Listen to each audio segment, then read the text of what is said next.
Hello दोस्तों, video को शुरू करने से पहले रिक्वेस्ट है, देखिए हमारे सब्सक्राइब नहीं किया हुआ चैनल को सब्सक्राइब करें, वीडियो को लाइक और शेयर करें। शुक्रिया। तो वीडियो को शुरू करते हैं। एपिसोड की शुरुआत वहाँ से होती है जहाँ से जंग जारी होती है।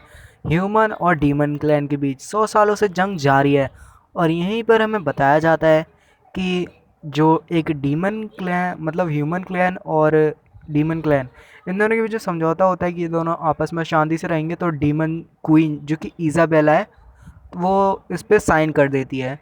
और यहीं पे सीन चेंज होता है और हमें पृथ्वी का सीन दिखाया जाता है जहाँ पे एक अपार्टमेंट में हमें एक बंदा दिखाया जाता है। और तभी हम देखते हैं जो वो बंदा रहता है वो गेम खेल रहा होता है और अपने दोस्तों के साथ कनेक्टेड होता है। और वो जो दोस्त रहते हैं उसके कहते हैं भाई ये बंदा गेम को सीरियस नहीं लेता, बट फिर भी यार ये रैंक नंबर 1 पे, ये आखिर बंदा क्या चीज़ है। और हमें दिखाया जाता है वो बंदा अपना नाम बताता है जो कि जियांग होता है। और जियांग जो कि अपने हेडफोन लगा के गेम खेल रहा होता है और कहता है कि भाई अपने बारे में इंट्रोडक्शन देता है। कहता है मेरा नाम जियांग है और मेरे मॉम डैड यहाँ पे नहीं है और मैं समर वेकेशन चल रहा था, मैं यहाँ पे गेम खेल रहा था और मेरे को नहीं पता था कि जब मैं सोऊंगा तो सोने के बाद मैं किसी और ही दुनिया पहुँच जाऊँगा। तो ये हम देखते हैं उसके गले में एक रिंग होती है जो कि चमकती है।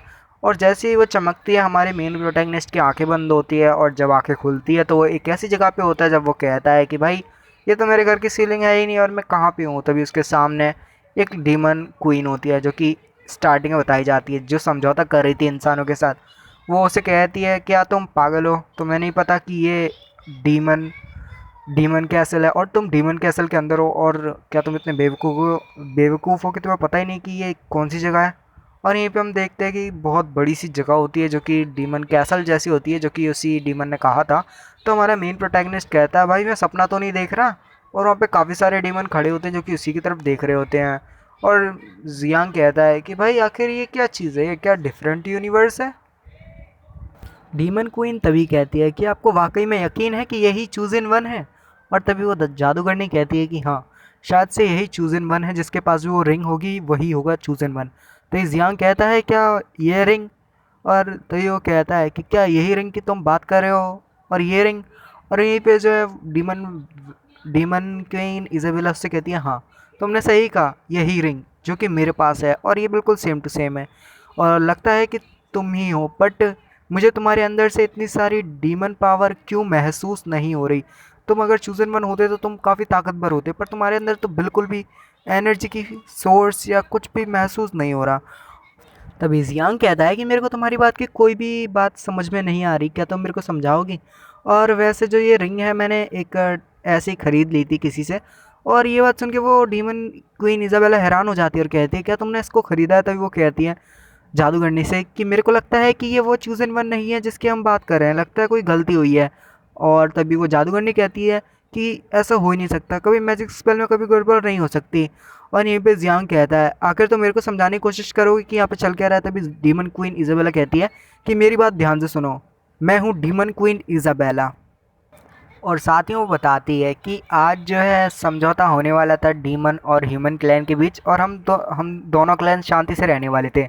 पर मेरी एक हाई कमांडर जिसने हमको धोखा दे दिया और इंसानों के साथ मिलके उसने मेरी एक बड़ी सी एनर्जी सोर्स को मेरे पीछे से मेरी बॉडी से निकाल लिया।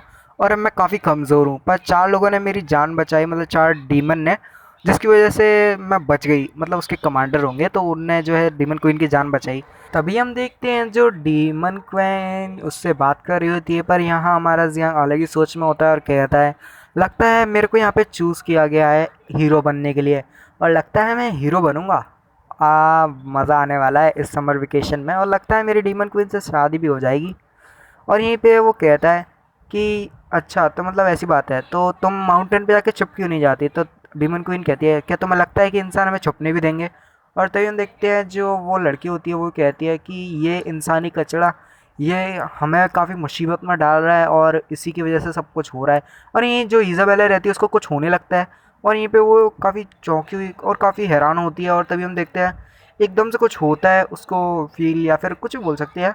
और तभी उसकी पावर रिलीज़ होती है और यहीं पे जो है उसकी बॉडी पार्ट जो होते हैं, मतलब उसका हाथ, वो डीमन क्वीन से बिल्कुल अलग बन के बिल्कुल इंसान जैसे बनते जा रहे होते हैं।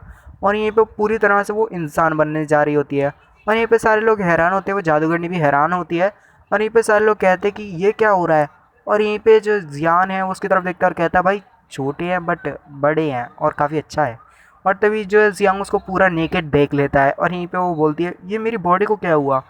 और यहीं पे जो है जादूगरनी बोलती है चलो ठीक है, तुम्हारे साथ जो भी हुआ है लगता है तुम्हारी पावर जो चोरी कर ली गई है उसी की वजह से ये सब हो रहा है। और यहीं पे जो डीमन क्वीन है वो कहती है तो क्या मैं भी अब इंसानों जैसे दिखने लगूंगी। और यहीं पे जो है सारे लोग कह रहे होते हैं योर मैजेस्टी ये आपके साथ क्या हो गया। और तभी वो कहते हैं सारा ब्लेम जियांग के सर पर डालने लगते हैं और उसको और उससे कहते हैं कि सारे कपड़े उतार लो इस इंसानी कचड़े के। और यहीं पे जो है उसके सारे कपड़े उतार के पहना दिए जाते हैं मतलब डीमन क्वीन को।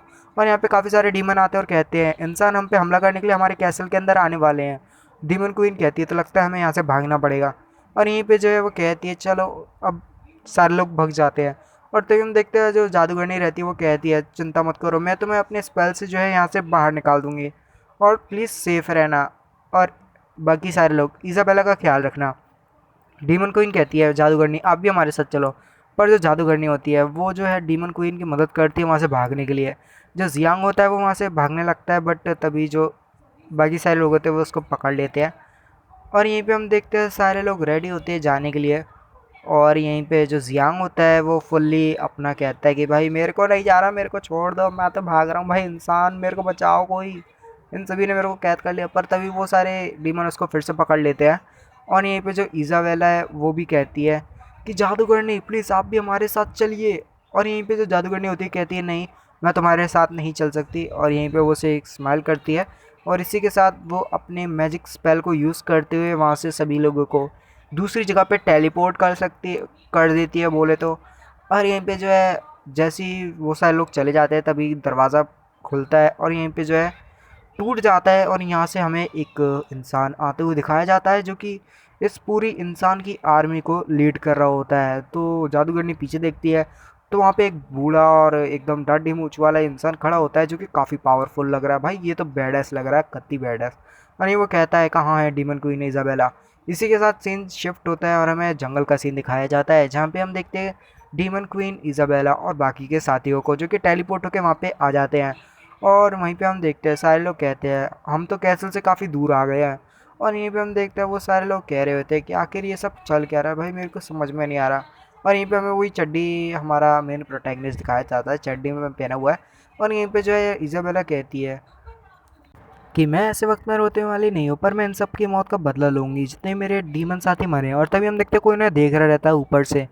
और तभी हमें पता चलता है कि इन पे कोई नज़र रखे हुए हैं जो कि इंसान की सेना है। और तभी हम देखते हैं कोई एकदम से तीर चलाता है और वह तीर जो कि एक मतलब एक डीमन के जाके लगता है। और इज़ाबेला इस चीज़ को नोटिस कर लेती है। जियांग कहता है तुम्हारी बॉडी से तो खून निकल रहा है। और यहीं पे जो जियांग है उसकी तरफ देख रहा होता है। और तभी हम देखते हैं सारे लोग जितने भी वहाँ पे लोग इंसानी मतलब आर्मी होती है वो वहाँ पे आ जाती है और कहते हैं कि हमें इनके सर के बदले बहुत सारा पैसा मिलेगा। और यहीं पे जो है वो सारे लोग पागलों की तरह उन पे हमला करने के लिए आगे बढ़ते हैं। तभी जो जियांग से वो लड़की कहती है कि मेरे से एक वादा करो इंसानी कचड़े कि तुम मेरी जो है मैजेस्टी का ध्यान रखोगी। जियांग कहता है अच्छा ठीक है। और यहीं पे वो जियांग जो है इज़ाबेला का हाथ पकड़ता है और उससे कहता है चलो चलें यहाँ से। पर तभी जो इज़ाबेला होती है वो उससे कहती है मैं नहीं जा रही इन सभी को छोड़ के अपने साथियों को। जियांग उससे कहता है अब बस भी करो, पागलों जैसी हरकतें मत करो, उन सभी ने तुम्हारे लिए अपनी जान को कुर्बान कर दिया तो अपनी लाइफ को देखो, तुम्हारी लाइफ काफ़ी इंपॉर्टेंट है, बाद में हम इन सब का बदला ले लेंगे तो चलो। और जो इज़ाबेला होती है वो तो हैरान होती है कि ये इंसानी के चढ़ से कैसे बात कर रहा है, पर उसे लगता है कि ये जो कह रहा है वो सही कह रहा है। तो जो इज़ाबेला रहती है वो सारे लोगों की मौत होते हुए देखती है अपनी आंखों के सामने, उन सभी लोगों की मौत होते हुए देखती है जहाँ पे कितनी बेरहमी से उन सभी को मारा जा रहा होता है। और यहीं पे जो है इज़ाबेला आखिरी बार रोती है और उन सबको बाय करती है और वहीं से वो जाने लगते हैं पीठ फेर के। और यहीं पे जो है इज़ाबेला के सामने एक बंदा आता है जो कि उन सभी को देखता है। जियांग गाली देता है और कहता है अरे नहीं ये कमीना। और यहीं पे जो है इज़ाबेला अब खुद पे कंट्रोल नहीं रख पाती और जियांग के हाथ को झटकती है और साथ ही में आगे बढ़ती है उसको मारने के लिए।